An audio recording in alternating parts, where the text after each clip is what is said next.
Remember before the show when he said he wasn't going to go off? Going off today. Yeah, he said he wasn't going to go off today. I didn't. I appreciate it. We always get heated somehow, some way. You know when I'm going off, because I know when Josh crosses his leg, I'm like, let him go. Let him cook. If your passion is genuine, you don't have to apologize. There you go. That's right.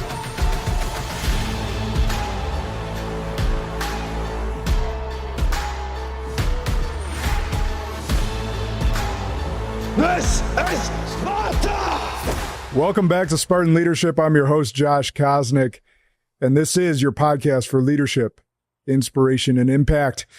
Today, we have one of our leadership and reviews, and it's actually been a couple months since we've been together, just schedules not aligning, and we're back. Yes. We're back. So we got co-hosts Emmanuel Whitfield, otherwise known as Greatest Man Alive. I dropped the A because I'm hurt right now.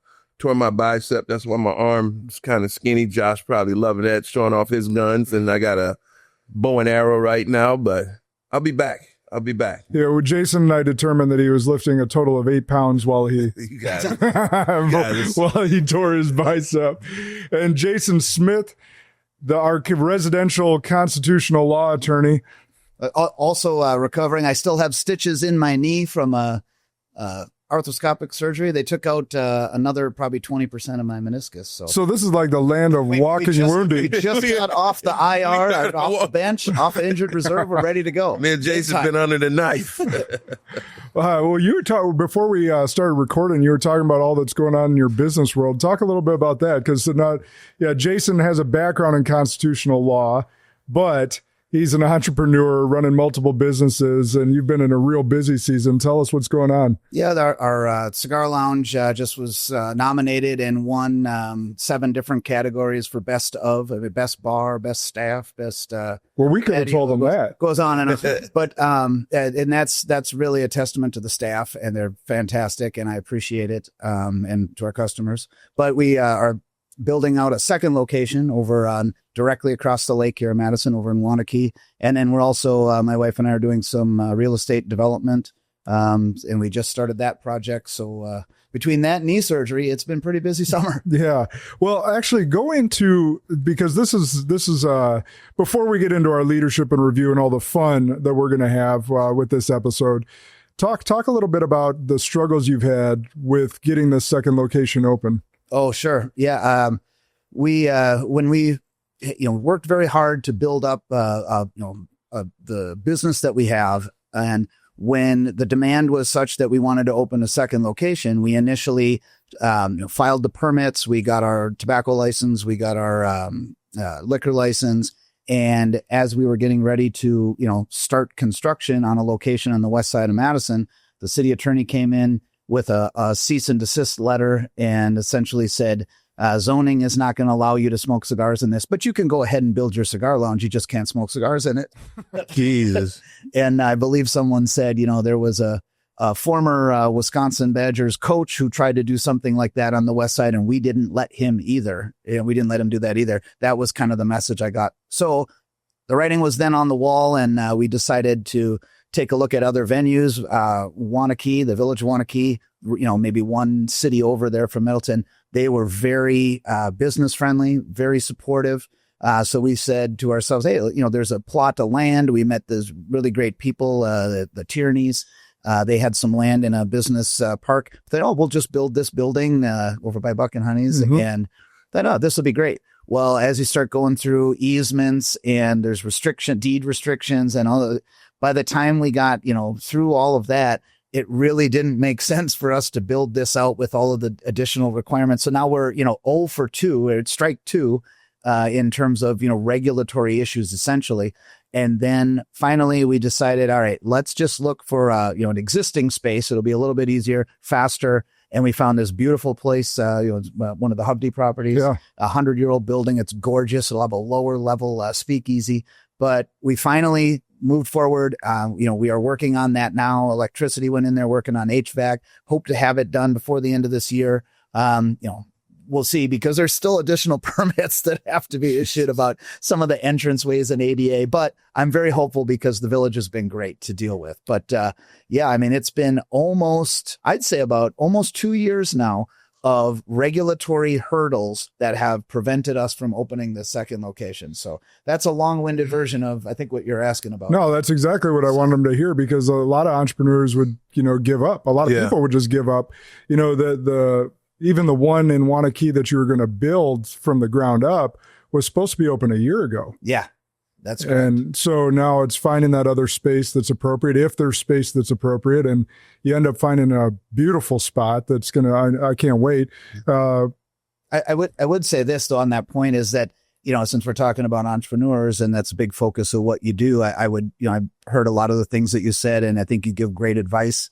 And, I want to maybe second that and say, things don't always work out the way that you anticipate when you start. But if you just focus on if you're passionate and you believe in where you're headed and you see the destination, it's kind of like a, captain on a ship, he's following the current and he's not really worrying about the waves that are right next to the boat. And I kind of feel like, that's what I believed in, and that's what my staff has believed in. And I think that's what got us over the hump. But, it's not for the faint of heart, but if you're passionate and determined, you'll get there. That's right. Don't give up. Ever. Quitters never win. Winners never quit. No. In the words of my good friend Jason, we had a long talk yesterday, and he was just saying, you can always better yourself every day. Wake up, positive thoughts. Go to bed with positive thoughts. A series of individual decisions. That's really all it is. That's What'd right. you say, remember your lows, enjoy your highs. Yeah. Well, you've done that well, E. I mean, coming out of prison and making something of yourself and not just falling victim to the hood culture that you grew up in. And, I mean, you did for a bit, but you made something out of your life. So you can speak to it well. All right, let's get into some of this fun stuff. Since it's been a couple months and everyone knows the news cycle changes basically by the hour, we have something going on in the House right now, which is reconciliation on the big, beautiful bill that Trump calls it or has dubbed it. Before we get into any detail, any overarching thoughts you got, E, on it? I'm loving the no tax on tips, no tax in overtime. I think he sat down with a good bunch of people this time and kind of dotted his I's and crossed his T's. A few people are upset with some parts of the bill, but Trump's been winning. To me, he's been winning and predicting the future of what's going to happen with whatever he puts past the House and the Senate. It's all predictions, but the proof is in the pudding. They said the tariffs weren't going to work. They're working. They said he wasn't going to get eggs down. They're down. He said he wasn't going to get gas down. They're down. So I'm pretty much tired of the shoulda, woulda, coulda, and I'm putting my faith in whatever direction Trump want to take this. I'm with it. He's been winning. What about you, Jason? I would point out, maybe I offer perspective generally. I would say that, to the critics of this bill, with Elon and Massey, I understand the idea, and Paul, ideologically, from a pure spending standpoint, I understand the argument if you are just looking at this bill in a static form. If you just look at the numbers as they exist today. But economies, especially world economies or, the United States economy, doesn't exist in just one static snapshot. And I think to simply say, because it adds spending, therefore it's bad, I don't think is a realistic or fair view of what they're trying to accomplish. I think it's really more about, let's make these tax cuts stick. Let's allow people to have more money in their pockets. The moment that those levers are pulled and that amount of income is available to individuals and businesses, the spending increases, I believe, over time. And then when you add in a sovereign wealth fund, I would expect, and the tariff adjustments, I would expect that you would see growth outpace whatever additional spending in the near term may be required in order to get this over the hump. That's my 2 cents on it. And I know there's I don't know, but there's vast differences. But I just think to look at if you're going to make an investment into something, just like we were talking about with the Tasting Room Lounge, if I'm going to make an investment into something, it may cost more than what I'm willing to spend or what I think is worth it in the near term. But with a long-term view of the value and what can be generated, I think it's worth it. It's going to go two ways. Time will reveal. Yes. 4 years from now, 3 years from now, we're either going to be talking about, oh, that sucked, or it was great, So everyone's just jumping ship and predicting the future. But like I say, Trump's been winning. Every time they doubted him, look what they said about the tariffs, the stock market. You had Americans rooting for the stock market to crash. They want a bad economy. They want high prices. And at the end of the day, Trump is steady winning. Stock market record high, gas record low. Well, man, come on. I man's heard winning. the geniuses on TikTok rooting for Iran to bomb the United States. Oh, my God. It's all around the board. Cognitive dissonance. And by genius. Who's the guy who's the financial guy that runs all the financial stuff, who can lower the inflation rate and all that stuff? What's his Powell. Okay. Federal Reserve. Isn't he kind of like he's like beefing with Trump? Like he wants to sabotage. Well, because Trump's he's Biden's success. guy. Yeah. So he actually doesn't care about America. No. He cares about Trump's failure, much like all the TikTok idiots that you're talking about. It's insane. It's cutting off your nose to spite your face. I would also argue that he cares about those big banks and their high interest rates. Yep, that's fair. Go ahead. That's fair. I like your perspective because I've been real mixed about this bill. So I agree with you, He went on the 2 weeks of wins that he got between Iran and Israel, the stock market stuff, like some of the things you listed off, the 2 weeks of wins might be the best 2 weeks of any presidency ever. I think one of the biggest things he did was brokered peace over in the Congo, which hasn't been touched or heard of in 30 years. Unreported, but unprecedented. Yeah. I would agree. Go ahead. Yeah, that was huge. That was very huge. And most people that are listening to this would probably be like, wait, there's a war in Congo? No one cared about it. No one cared about something it. along the lines of 76 years of perpetual conflict. It was some number, something like that. It was like multiple decades. To get these people to sit down and talk is a miracle. And for them to come to the White House and agree to sign papers for a peace treaty, that's beautiful to me. That's what a leader does. That's what winning is. That's what you call. Well, there's like, no matter what anyone says about Trump, one of his best attributes, and always has been, he wrote a book on it, The Art of the Deal. Yeah. His negotiation tactics, abilities, like it's a unique God-given skill set that he has. And it's been developed through years of battles in business. And that's why people of business should be running this country. Yeah. It's not about politics. It's about it's getting the egos out of the room. And he has a big ego as well. He's shown that. I think he's showing that right now with Massey, because I think Massey's one of the very few good guys, but yet Trump keeps attacking him. Like, we're like, all of us on us libertarians, long-term, you and I, like, we're not party guys. Leave our guy alone, man. He's been one of the few fighting for us. Over in Canada? No, Thomas Massey, a congressman. But seems to be, again, we don't know him personally, but seems to be one of the good ones actually fighting for Americans, and Trump keeps blasting him. And that's ego, because Massey's been blasting. What's he blasting Massey about? But because Massey's a big advocate, or not advocate, adversary of the big beautiful bill and the spending in it. No, there's too many spending increases. Yeah, exactly. I have a theory. I sometimes throw these out. I remember with Roberts. Yeah. It turns out that may have been correct, that he was compromised in some way. My theory, and I no idea if this is true, but I'm thinking it's somewhat suspicious that Thomas Massey was one of the very first Republicans to get on board with large EV tax credits about 8 years ago, maybe 7 years ago. And he was, the Atlantic and New York Times, they wrote these beautiful, I went back and looked at this. They wrote these big, puff pieces about how amazing Thomas Massey was as one of the few Republicans to embrace climate change and support these big electronic vehicle, Got a dog these electronic. Got a dog in the hunt. I wonder, is a large part of Massey's support, financial support from people like Elon Musk and other EV or other green energy people. I don't know. I guess I haven't gone back and looked at it, but I'm trying to wonder, what could possibly, make him immediately be so adversarial against the president. That's almost a no-brainer, though, Jay. 1 + 1 = 2 at the end of the day. If I'm sponsoring you, you're going to be pushing for my EV mandate. So that's true, but also Massey, even though he runs as Republican, is about as libertarian as you can get. Yeah, but I mean, that's so libertarians as a whole, money's involved. But again, no, sure, and that's more of a libertarian thing. Electric vehicles. It's not.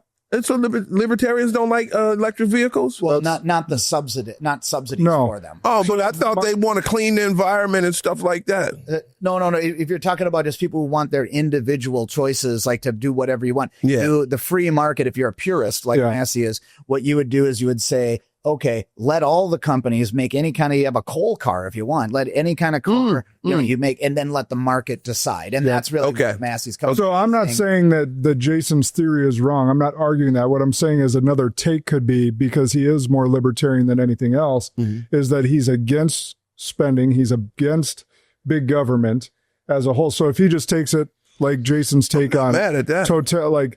The totality of the bill and not the individual pieces, and says, hey, this raises debt. This is going to hurt the deficit even further, and it's going to contribute to more big government. As a libertarian, you would automatically be against those out of principle. Yeah, but I've heard that before. What do they say when it lowers the debt and it does good for the economy? Do they come out and apologize after that? Or most libertarians do not, because they feel that they're exactly right. Actually, it's kind of funny in the libertarian movement. It's like, you're not as libertarian as I am libertarian. Like, it's almost like a posturing, dick measuring contest of who could be more libertarian or not. Closer to anarchist. Without actually. Yeah, exactly. But what's interesting is, because he is so libertarian leaning and doesn't want subsidies, he, has traditionally been all in on electric vehicle subsidies. And this bill happens to get rid of them. To me, that seems suspicious. Yeah, that's fair. It's a little contradictory, though. It may not be causally connected. But it is a good theory. I will say that it makes 100% sense why Elon's against it, because of those EV subsidies. The majority of people don't know, but because of my financial background, I know this to be true, that Elon and Tesla, I should say Tesla, because Elon only owns 12% of it, but Tesla as a whole doesn't make their money on selling cars. They make some money. The majority of their money comes from selling these energy credits to other car makers. Yep. That's where the vast majority of their profits come from. Never knew that. So these EV subsidies getting taken away, which I would guess these energy credits would also be going along with that, is going to severely hurt Tesla's stock, which is super ironic that all the liberals got so pissed at Elon while he was doing the Doge thing, and Trump is going to be the one that actually hurts Tesla as a whole, as they're trying to burn Tesla cars and throw paint on dealerships. You did nothing, but the other person you hate, Trump, is the one that's actually going to hurt Elon in the long run. And that's well, I wouldn't be surprised if the left comes and rallies behind Elon Musk now. That's what they do. It would make no logical sense whatsoever, which is why I think that's probably what will end up happening. Well, he was their hero to begin with the EV movement, and then he switched sides momentarily, so we'll see how it goes. My overall thing with the big, beautiful bill is this. I don't want a big, beautiful bill. I want singular issue bills. Like, this is what, if we're going to we're going to reduce taxes. Yeah. I just want it on that. Yeah. Yeah. And then if you want to do something with the energy credits or subsidies, do a bill on that. And we can all read it. It's a 20-page bill. That's never going to happen. It's too many hands in the cookie jar. That's never going to happen. Well, if you keep saying it's never going to happen, it's never going to happen. We got to say it's possible. I don't think so. That would be I would love it if they did it that way. That would be the cleanest, most straightforward way to hold our leaders accountable. Just allow them to say yes or no, up, down, vote. Do you want this one issue or not? I'd love it, but it's too much money involved. It's too many hands involved. But that's where we, again, we go back, and we've talked about this over and over again, is we the people are the power only when we can come together. There's far more of us than there are of them. And the problem is they keep us fighting over these stupid issues to keep us continually divided. But the more I watch, like, what is it, AIPAC? The hold that they have over our government, man. Sometimes I feel like when you drop a ballot in for the president of the United States, you're dropping a ballot, and this is nothing against my brothers and sisters in Israel, but even for them to make Trump contemplate and go against Tulsi Gabbard, I'm just fair around the board. No one walks this planet as God's chosen people. I'm not down with Black Lives Matter. I don't want nobody running America but the people, and engaging into Tulsi saying this and Tulsi saying that. Trump was walking a thin line by dropping a bomb because the MAGA base is so tired of regime change, government change, and the arrogance of what Israel was doing to push Trump into that. You're going to destroy your legacy. If you start a war with Iran, I love Trump, but I'm off the ship. I'm done with you because you just became an average Joe. So that's got to change. That influence for a prime minister to come into our Capitol building and chastise Obama or any other. I don't want no other country running us. They should cut it out. Nobody should be allowed to get into our affairs. You can be our allies, but coming in, AIPAC money needs to go. And the more and more I dig into this, I'm not liking what I see. That goes back to Kennedy and everything else, legitimizing a lie. If we support that, we'll never get a solution. I've been looking into some crazy stuff, name changes from every prime minister. You don't erase your history to let your future become a mystery. I don't believe in that. I believe in DNA. I believe in facts. It ain't about what color it is. I can sit on here and talk about Congo. I don't like that. I can sit about the Middle East, but it's a difference when you're in your own land and someone's invading you. I support that 100%. But when you go to a foreign land and you steady spreading out, like even the war in Gaza, if they say, okay, you can defend your borders, but you can't advance your borders. You can't come over here and take the Golan Heights. You can't support Syria. You can't support Hamas. That's a sick thing to say these people are invading me, but I'm supporting the people who invade me. That's a land grab, and sacrificing your own people. Say, oh, I don't care if that's slaughter. When the worst thing that happened to you is the best thing that happened to you, it's a problem with that with me. I don't care how anybody feel about that. So, I'm not with that. Two things. One, interestingly, right, the idea of, we don't support these land grabs or moving your border forward, which ironically was what Ukraine was doing when it allied itself with the United Nations against Russia, and they kept, moving, trying to get UN partners closer and closer. So which is, I think we've always. I don't agree with Ukraine with it, not to have that war there. But I think, to your point, and I think you're saying also, Josh said, when Americans are arguing and fighting with each other, the people that are stealing from us and running the country, it is much easier for them to get away with it. Whether they, pack a bill through with a bunch of pork. But what was interesting when you were talking about Trump and Tulsi Gabbard, and you said that, Trump being against Tulsi, I think that's really what our leaders are trying to get us to do, is think that if two thoughtful, patriotic Americans disagree with each other, that we should think of them as being against each other. But I don't think that that's what America is about. I think America is about constructive disagreements. Coming like what we do when we're here, we can see things differently, but if we talk through them and we don't demonize, or we don't think me versus you, we think about, let's solve the problem. I think that's what the future of our country, that's what makes me optimistic. Yeah. Is that if we can stop the language of, if Trump can disagree with Tulsi and still support her. But he's a very sharp guy. He's trying to have his, what do they call it, cake and eat it too, or do they say cake and eat it too? But I think Trump was smart enough to say Netanyahu wanted an all-out war. He wanted maybe to destroy Iran, which is dumb. But Trump was smart enough to say, if I hit him with some bunker busters, his base will leave him. I'm his base. I'm done with Trump. If he start any more Middle Eastern wars, I'm done with war. I want a peace. That's just like he's brokering peace over in Africa, trying to get that Ukrainian war done. Don't let Israel involved. They've done that to every American president. Obama, go get Libya. George Bush.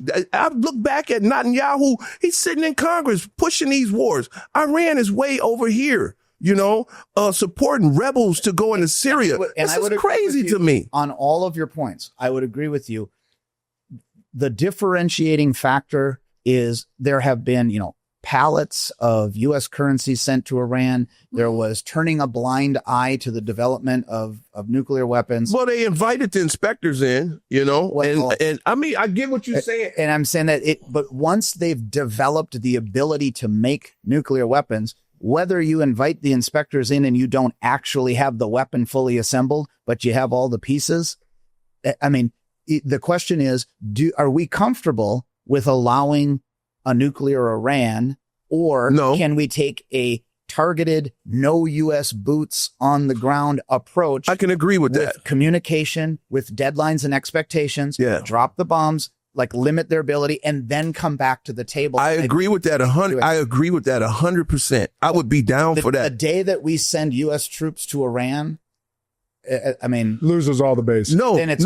I get exactly what you're saying, Jason. But I've also lived through the times of Israel saying they have weapons of mass destruction, and you destroy a whole country based off of a lie. You know, it's fresh in my mind when Israel was saying Assad was gassing his own people, and but at the end of the day, the biggest losers are people like Hamas, who will let Israel pay them to destroy their whole country. So no, I don't trust Iran with nuclear powers, because if you can do that to your own people, imagine what you can do to your so-called enemies. Or anyone. And look at all the rebels that let Israel pay them to go overthrow Assad.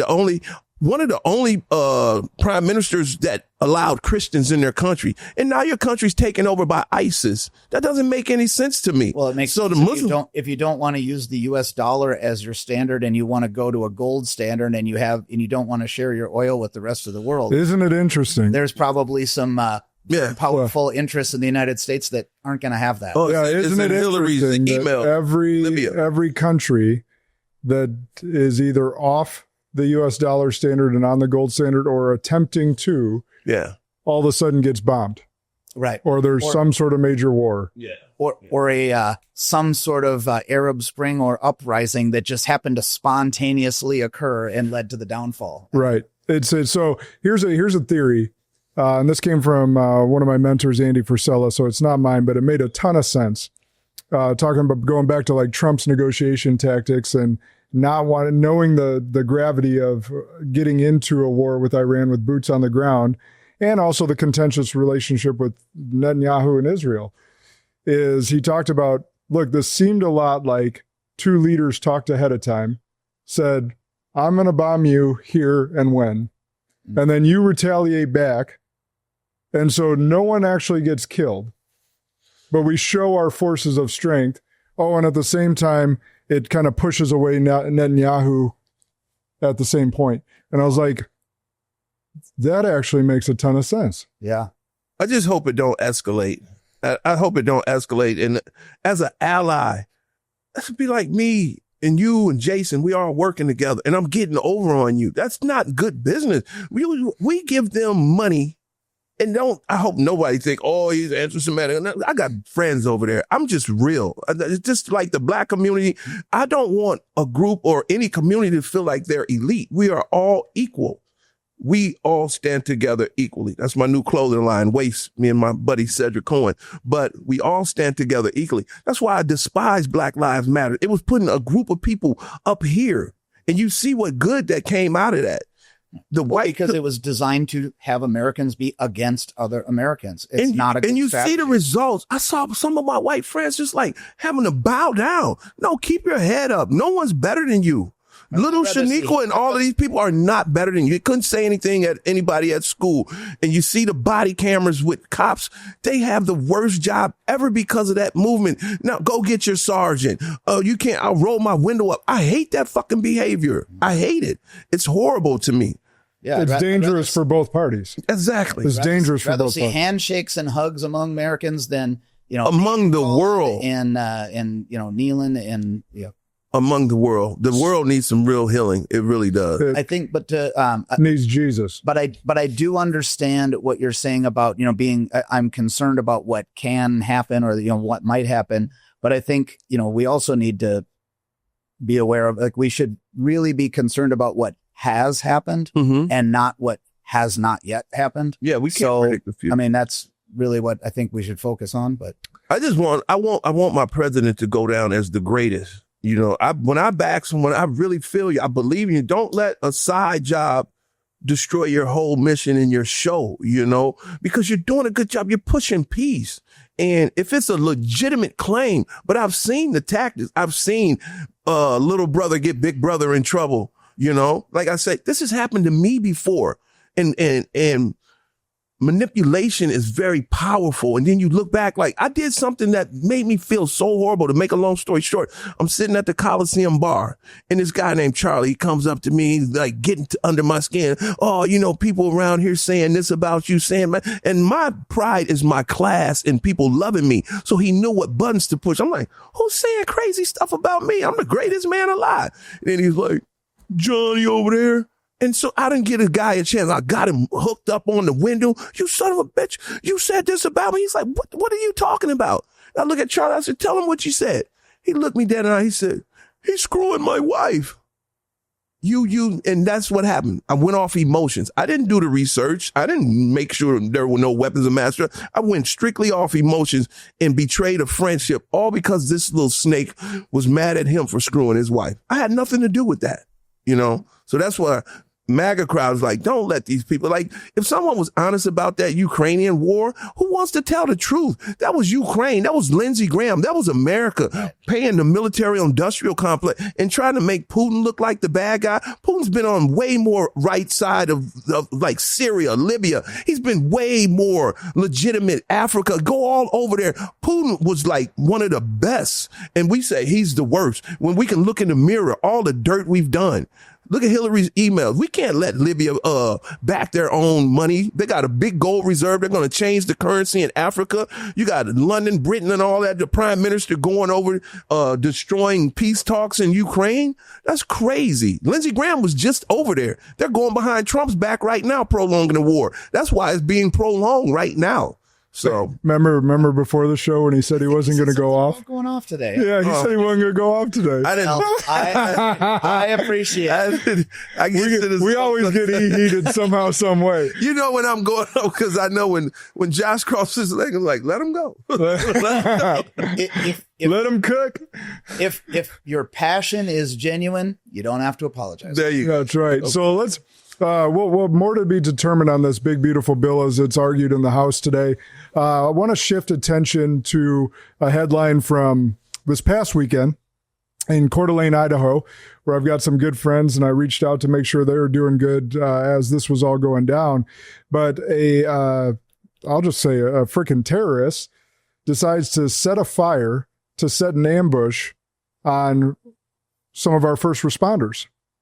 And so a young man, we'll get into who it was in a moment, but a young man, for those that hadn't heard this news, intentionally sets a fire to draw firefighters in and then starts sniping them off one by one, to the tune where 9 were shot and 2 of our brave first responders lost their lives. What we got on this? I'm looking at both sides have to do a better job. Like, minds of voting age adults are just the equivalent of little elementary school kids. They believe what they hear. You know, if you teach a kid certain things, they're going to grow up believing that. And as these political figures who don't care about carnage and chaos, they teach their base. I don't care what side you're on. You got to be honest about, you can't go out every day and say someone's the devil and they're racist. And that's, if they were, okay, that's legitimate. But when that person is totally different and totally opposite, and you encourage people to hate them just to hold on to power in politics, that's an ugly thing to do, you know? And we've gotten to a place where everyone's been stripped down to have their favorite team and be biased about, even when it comes to killing. Oh, I hope he's not on my side. A killing is a killing. A murderer is a murderer. Yeah, it's we've been desensitivity right now to the value of human life. It's going all around the board. It's not a racial thing. Like, I'm from the hood, black community. Blacks in the hood don't care about no killings unless there's a white person involved. There was a shooting in Chicago yesterday. 18 shot, 4 dead. Had that been a white gunman, CNN would be posted up there every day.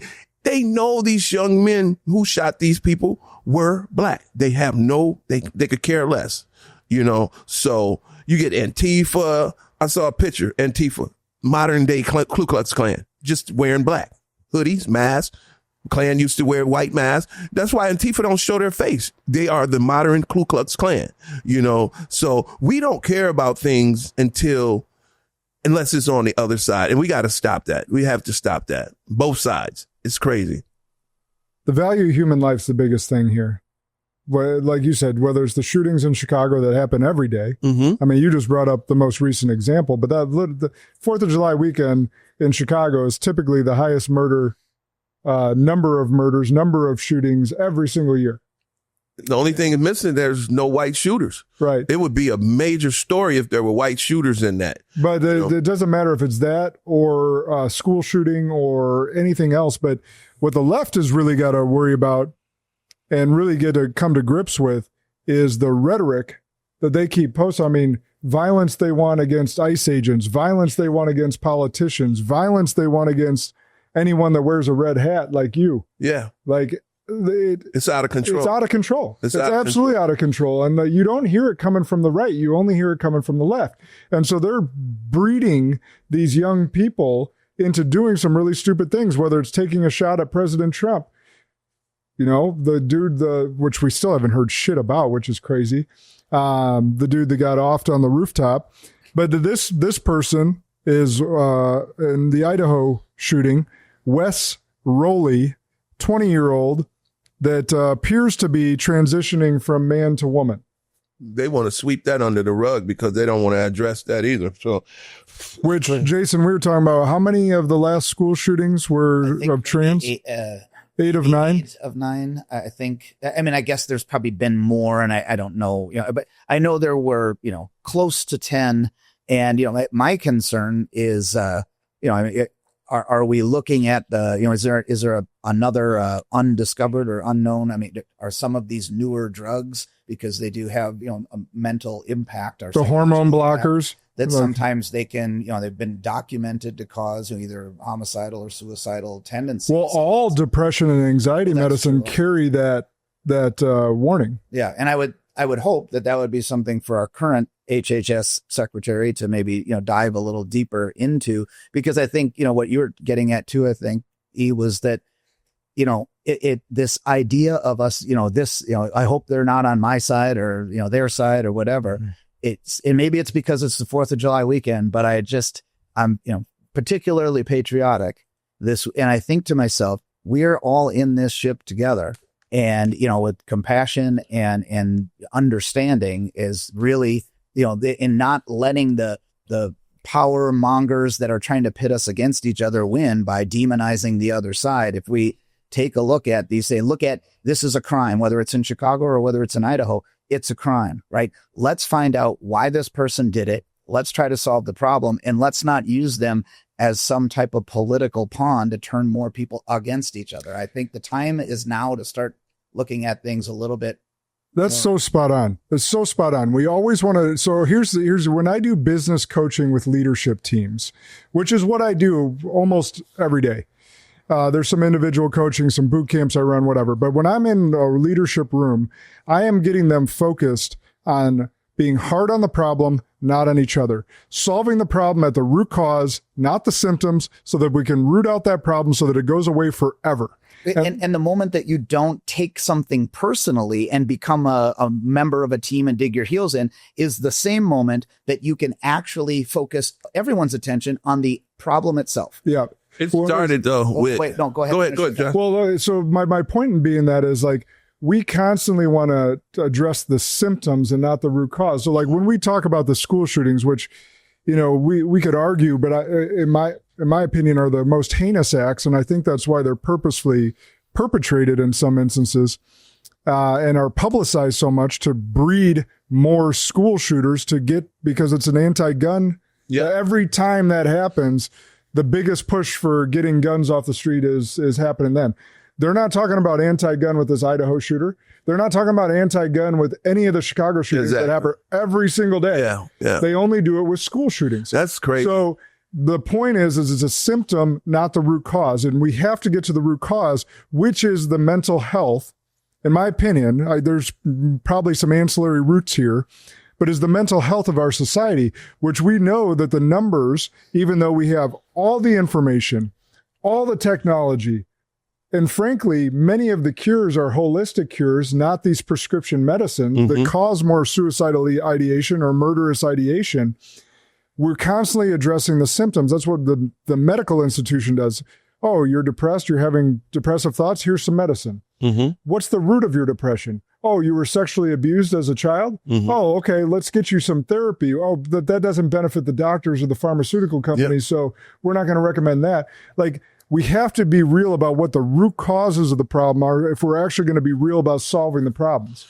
If a remedy doesn't bring in money, revenue, they won't tell you about it. You know, they don't tell you about exercise. They don't tell you about sunlight. But the fact that you're saying they don't tell you about it is probably, or is an interesting way to put it, because I think many people in today's society are looking outside of themselves, right? What can they do for me? How can they fix my problem? How can they teach my kids? But if we go back to what are my principles? What am I about? What's my passion? What are my solutions? How can I be helpful to my neighbors or to my fellow Americans? I feel like being of service to others is paramount to being a good human being. And I think it also will alleviate a lot of the angst and the anxiety that people are experiencing. Well, it's 100, but you're so spot on, because the moment you point the finger, you give up control. Right. When you play the victim, you're taking control away. You're giving control away from yourself. When you can say, yes, this happened. We'll go back to that sexual abuse as a child, that like, yes, this happened to me. I have a good friend, female, that was sexually abused from like 2 to 14. She is killing life right now. She uses her story to empower other women. She uses her story to empower other people, to help, to be of service to this world. Yeah, and that's a beautiful example. Right. Some real shitty things happened to her as a young woman, she's as brave. A child. Right. And she's overcome them. She's been on this podcast before. And she's chosen to use that for good in her life. Yes, a terrible, terrible thing. Instead of giving up that control and giving it away to someone else, which then she would be the perpetual lifetime victim. Jason was telling me that the other day, like, sometimes you have to let go anger and pain. That's the only way to gain. Separate to elevate. You know, I've been a moody mood because this happened to me because of some other people. And Jason was like, it's not you. Get your fighting spirit back. Get that smile on your face and let it go. So I've been waking up, letting it go. You know, I think we were talking, so that, you know, holding a grudge against another person is like drinking poison and expecting it to do something to that person. He dropped some jewels on me yesterday, so I appreciated that. But yeah. Pleasure, brother. Yep. No, it's really good. We got to get to the root causes, but no one wants to talk about them because they require tough conversations. But again, if we can lean on what is right and be tough on the problem instead of who is right and tough on each other, we can actually move the needle. But it comes with removing ego from the room, which is real hard for people to do nowadays. But one thing about it, though, the money machine and the people at the top, the deep state, they are a well-oiled machine. Just like we was talking about that surgeon that did your surgery, they're always looking out for their best interest, like the powers to be. Like if Dr. Sebi, he had all of these cures that were natural. All of a sudden, these type of people die. You know, anybody who finds out, medical board comes, they'll bring a complaint against them for just trying something other than a prescribed, you know, pharmaceutical. I look at it in my daily life. I was diagnosed type 2 diabetes, A1C 13. I cut out a few things, no medication, no metformin, down to a 4, you know, just from water, cutting out soda and exercise and walking a little bit. They don't want to tell you that. They tried to prescribe me, metformin pills, and then you see the side effects, especially when they say start messing with your Johnson. I was like, you know what? I'll take the natural way. I'll put in the work. But I took it from a 13 to a 4. I go to the doctor. I'm like, wow. They should just put that warning on any drug trying to prescribe to a man, because as soon as he heard it was going to affect his performance in the bedroom, can't take that. Sorry. Tell me about those natural alternatives. I'll get it lower. And that's serious. That is so serious. But a lot of people want to take the easy route and want to still drink soda. Soda is poison. And all of these foods we eat, I would hope Kennedy would do better as far as getting the word out. I haven't heard much from him. He's been at it lately. He did a really... Who just went down? Starbucks. Yeah. Starbucks committed to him to remove all artificial dyes and fake sugars and stuff. We need that. Oh, there's been several. And he just did he actually did a really interesting, it's a little bit tangent, but he did a really, I'll try to keep it short. He did a really good interview where he talked about being a lifelong Democrat. And one of the things that he said was most surprising to him in this job was nothing about the actual job he was doing, but getting to know President Trump as a human being. He said that the caricature that the media portrays him as being, bombastic and narcissistic, he said couldn't actually be further from the truth for the man that he's gotten to know. The times that he calls, military families who've lost loved ones or tragedies in a school shooting, or, he said the amount of empathy that man has shown to people in his presence, he said, blew him away. And he said, the other thing is people think that he doesn't read. He's a voracious reader. And he said that he is like a walking encyclopedia. And coming from a, extremely well-educated guy like RFK Jr., I thought that was pretty interesting perspective. That's a big comp. Yeah, they don't want to tell you this, but we've talked about this before. All the awards that he's gotten, all the families, like Jennifer Hudson's family after that tragedy, that he supported, but yet he's called a racist when no KKK member is going to take in Jennifer Hudson's family. He sat at Michael Jackson's trial and was in Michael Jackson's corner when everyone jumped ship. He flew his own plane to pick up Mandela when no one would go fly and pick up Mandela, But everyone wants to read a book without turning a page. And that's how life goes. Well, LeBron for sure does. He's always on page one. Go again. He's always on page one. Anyhow, all right, I digress. So our last topic I want to get into, I'm going to read a couple headlines to get you guys' perspective, because this is something I don't want to go away or be forgotten about, what was done to us in 2020, 2021. So I'm going to read a couple headlines. Pfizer delays study of heart damage among COVID-vaxxed children until 2030. Mm-hmm. Well, that's convenient timing. Mm-hmm. What happens in 2030? Oh, yeah, new presidential election. Mm-hmm. So they're hoping someone else gets in there. Let me read it. I would also want to point out on that, the study itself is being handled by Pfizer. Yeah. So what manufacturer of $1 billion product is going to do its own study to determine whether it's safe or not? Mm-hmm. Yeah. Do we really trust the outcome? No. Saying. Well, that's how pharmaceutical work is done nowadays. You just pay the scientists off to give you the answer that you want. Anyhow, next headline. Senator Rand Paul is preparing to subpoena Dr. Fauci to testify about his role in COVID-19. Since Fauci accepted a pardon from Biden, he is not allowed. Sure that was from Biden? Well, it was from Biden's auto pen. Let's just clarify there. He is not allowed to plead the fifth in this instance. And if he lies under oath, he can be arrested for perjury. That's nice. I'm nice. Looking forward to seeing that. Hold on. And lastly, Big Pharma will collapse. Pfizer exec complains RFK Jr.'s vaccine autism report will open legal floodgates. Well, my question is... Was that a quote from Elizabeth Warren or was it from Bernie Sanders? No, that was a Pfizer exec, but I'm sure they repeated it themselves. But if everything's safe and effective, there should be nothing to worry about, right? Exactly. So those are just a few things here.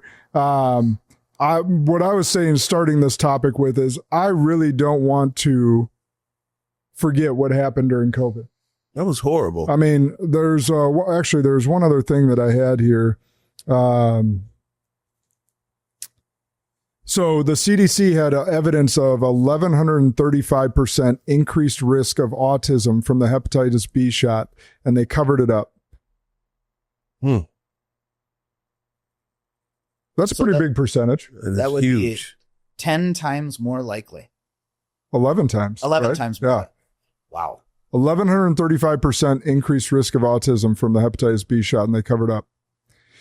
So this is the big point. I mean, this is, in my opinion, a big reason that Trump won was RFK's addition to the team. Because a lot of us have known for years that there's been some shady handlings with pharma, with the medical whole institution as a whole, and Big ag. foods, the food industry, big ag. Yep. Like, we've been poisoned Yes. for decades, Yes.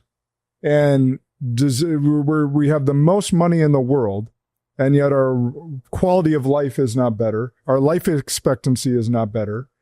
And again, getting to the root cause of it is, well, all these headlines that I'm just talking about here. The COVID vaccine, that was brainwashed into a large portion of the society. It was the largest propaganda machine ever run on humanity. It was, they did a number right out of a Dr. Seuss book. I was watching Joe Rogan the other day. They had a guy from Europe on there, and he was saying they would never eat American bread over there. I'm like, what?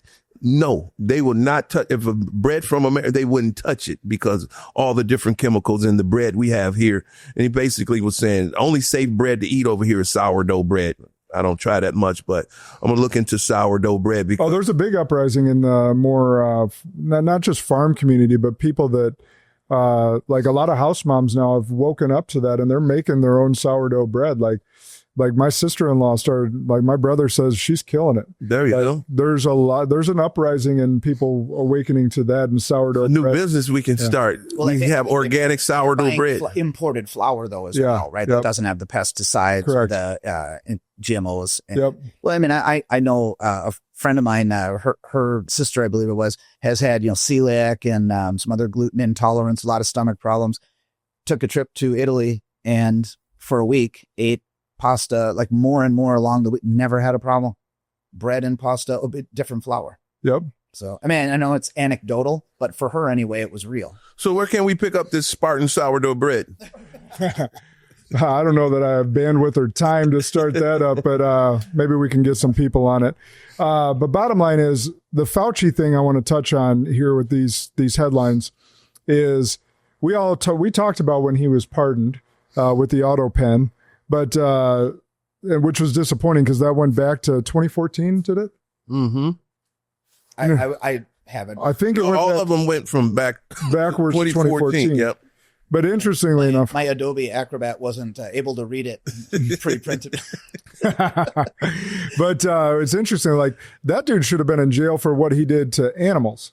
That dude should have been in jail for what he did in the HIV pandemic. Yeah. Or the testing on the insane asylum in upstate New York in the very beginning. I mean, he's got a long. This is one of the greatest villains on earth, and the propaganda machine had leftists in Madison selling fucking bobbleheads. Yeah. Like he was some sort of superhero. Made him a hero. You go into a bookstore at Hilldale, they had bobbleheads of Fauci, like he was some sort of superhero. Oh yeah, the left bought into I hope that. it wasn't in the science section. No, it was up front. It's pretty. They're gonna have to move them all over to the criminal justice section. That's right. I mean, just absolutely nuts. They did such a brainwashing on people thinking this dude was some sort of hero. He's been a villain since the 80s. Yeah, yeah. And like I said, just like that book out of Dr. Seuss, the Starbelly Sneetches and the other people, I had friends of mine look at me and say, "You can't come over to my house because you're not vaccinated." And then a week later, they're laying up and they got COVID back to back to back to back. And you said, "Oh my God, I'm so glad I didn't come over." Thank you. Thank you. But I truly hope that he gets prosecuted and is held liable for his crimes against humanity. And it can't be just him. Happen? It can't be just him. He was just the figurehead. But it never happens. I'm saying it has to happen. If we want any change, we got to get the swamp. But this is on Trump and this is on RFK. If they don't, DOJ. And the DOJ, correct. If they don't hang these people up to dry, and in a serious way, like heads on sticks way, like these people I'd settle for handcuffs. I don't know if I would. The punishment's got to fit the crime. It doesn't work that way in the swamp, though. I mean, but if we're truly going to change the swamp, if we're truly going to change the culture of our country, this is the time to do it, because you see where the left's going, and it's a losing proposition. But if they elect that communist out in New York City, and that's where the party, if they think that that's where it's going, they are cooked. I hope they elect him, though. I agree. Great. I hope they keep going down that path, because if they think that that's the pulse of our country, they are surely mistaken. Well, there was something similar a few years back that happened in San Francisco, and they did a complete 180 and got rid of the DA and the mayor. So, I mean, there have been a few, I mean, not that there were arrests at all, but there was a change when people saw something that was really not working. I mean, sometimes that's the best solution, is to, allow people to get exactly what they're asking for and then allow them to make a better decision this time. There's no lone rangers, though. Everyone, they talk the talk when they're applying for these jobs, but when push comes to a shove and it's time to show and prove, what do you get? You get the same old results. Like, what's the one that prosecuted Trump, Letitia James? They got her dead to right. They keep saying, we're going to refer it to the DOJ. Do you think they would have referred something to the DOJ if they had that type of dirt on Trump? No, they was going to bring charges. Nothing's happened to her yet. And she admitted, yeah, I did it. I did more than what Trump did. But if you're going to say I'm restoring law and order, and law and order tends to take a little bit longer than shooting from the hip on fabricated claims, we do have to have some measured, but these aren't fabricated claims. These are factual. They got her. Well, but like Jason said a couple different times with his law background, is like you only get one shot at it, right? So I agree with that. We're near the statute of limitations yet. Yeah. So they have time. Well, whereas Trump was, you're mentioning, they didn't want him. They weren't trying to truly arrest him, convict him. They wanted the show to try and not allow him to be elected. Yeah. They weren't truly trying to get him behind bars. Oh, some people wanted him behind bars. I know people wanted them to, but the people that were in charge of prosecuting him, if they were actually trying to, they would have done what Jason talked about and take your time, get all your ducks in a row, knowing that you only get one shot at it. But those cases are currently on appeal, and I wouldn't be surprised if they're reversed. And then that's just going to be another win. But if you're the current administration, you know that people are hurting economically, and you know that they're hurting, the schools are failing. If you have to spend your bandwidth doing something, I think they're doing the right thing now, which is let's, remove criminals who don't belong here. And then let's also focus on getting more of people's hard-earned money, regardless of whether someone's a Democrat, Republican, or independent. Allow Americans to keep more of their own hard-earned money so that they can, live a better life. I mean, that's the most urgent need, not holding Letitia James. No, great. Let's hold her accountable. But I don't think it's the most pressing. I think helping Americans in their day-to-day lives is the most important and best spent attention right now from the administration. I agree. But before this term is over, I want heads on sticks, and I want the voting system, this rigged voting system that we've had for however long, decades, if not our entire existence, fixed. I agree with the voting system for sure, and as well as accountability. I'm 100% on you. Oh, you just don't like my heads on sticks? Let's say, unless they pass a law. Bobbleheads. That's it. They got bobbleheads. What about a wood chipper? Bobbleheads. They got bobbleheads. Bobbleheads. But no, I think you should do a new bobblehead that's on a pike. Yeah, there you go. Vlad the Impaler. Congress Right needs next to the sour bread. They need a Tucker Carlson moment. I think Tucker Carlson turned the corner to say, F the money. It's about ethics. It's about my legacy, because he fell into the trap of the Iraqi war and all of that other stuff. But he apologized. He apologized. And he's calling people out no matter what cancellation is coming his way. He's holding the big dogs accountable. That goes for Trump. That's what you need. Oh, he crushed Ted Cruz. And that Ted Cruz Cruz was a little too snarky. He could have made the points. I thought that was beautiful. Well, I agree with Jason. The points he made were, but it almost discredited the points he was making. The obnoxious laughter. Yeah. I like that. Did not serve him well. Calling out a clown to me and showing his just. Cruz made no good points. He looked at just like the biggest puppet you can have. You pledging allegiance to another country over your own country. I thought that was horrible. I agree with you. Substantively, I agree. Stylistically, I thought he could have done better. I agree with Jason. Yep.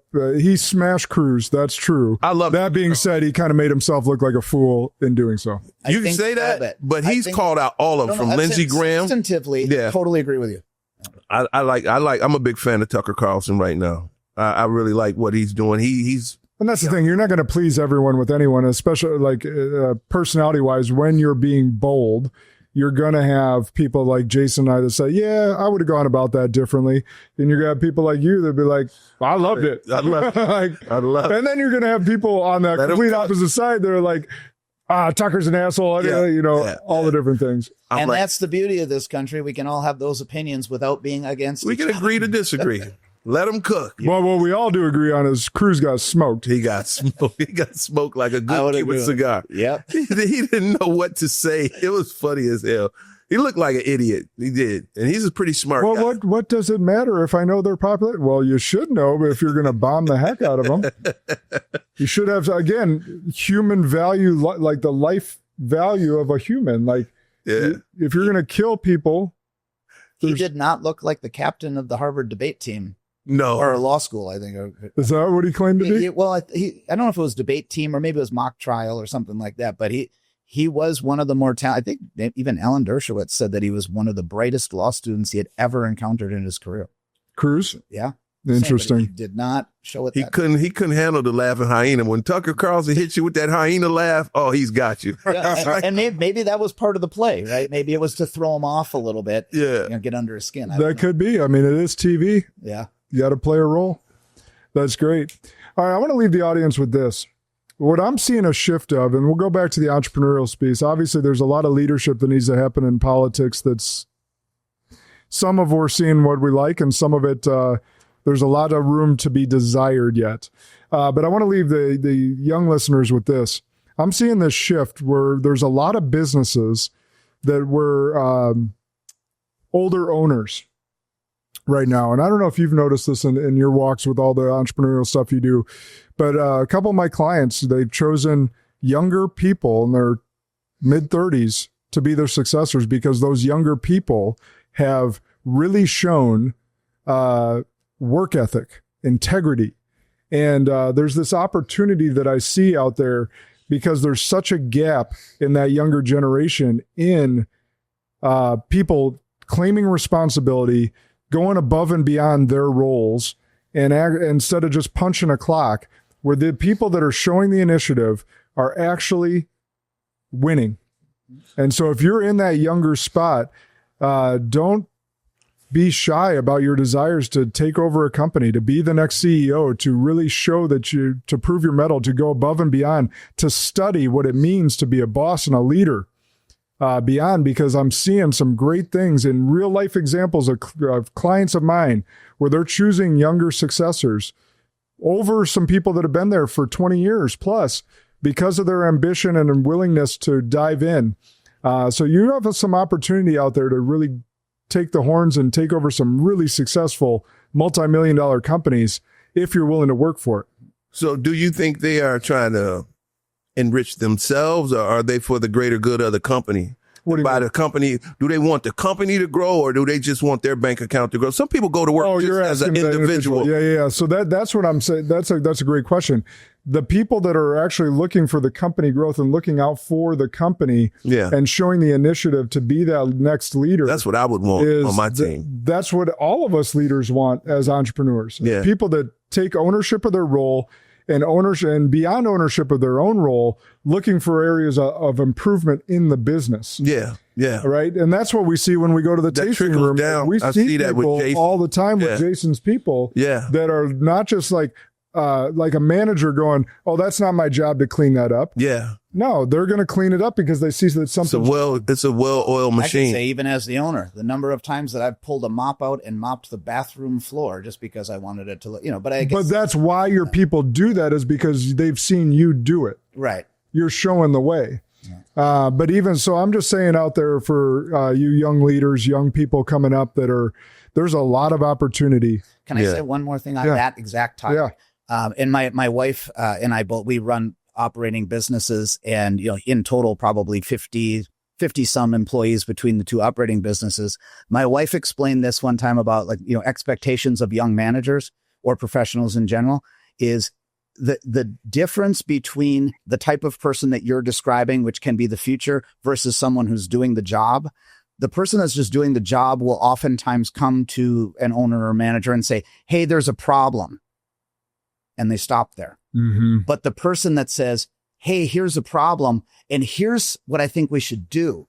Or I already fixed it. Even if that's not already, even if that's not what we're going to do or what you did, the idea that you had to take the initiative and say, I see a problem and I think we should do this, or I did this, that differentiates a future manager / owner from someone who is being an employee, even That's as right. a professional. That's And 100%. that's to my wife, Jessica, who is a fantastic operator who just won Best Businesswoman in the Best of Madison. Shout out. Yes, Let's shout go, out. Jess. So Yeah, that's a great shout out for your wife because both Jason and Jessica are phenomenal owner operators. But that's it right there. What we all want as owners are employees that come in and say, hey, here's the problem. And I've thought of 1, 2, 3 solutions, and none of them may be the right solution, but the initiative that they came with, because they didn't have the global perspective that the owner had, the owner is going to go, man, I love that initiative. Please keep coming to them with that. Like, I always wanted, like, if someone came to me with a problem, I also want them to follow up with a solution. I've always, so I love that point that Jess made. So we know there's a void in leadership in this country, and we're constantly seeking that. But the biggest thing that you need to do is something Jason mentioned earlier, is have that leadership in yourself and stop looking for others to fix the problems and be the solution yourself. It starts in your home. It starts in your community. And as you become the change within your home, within your community, there will be more of a positive change in the world. So with that being said, you know what to do. Share this episode far and wide. We got some great conversation on entrepreneurship and politics in our world. So remember, good and great are the enemies of possible. Lead like a Spartan today.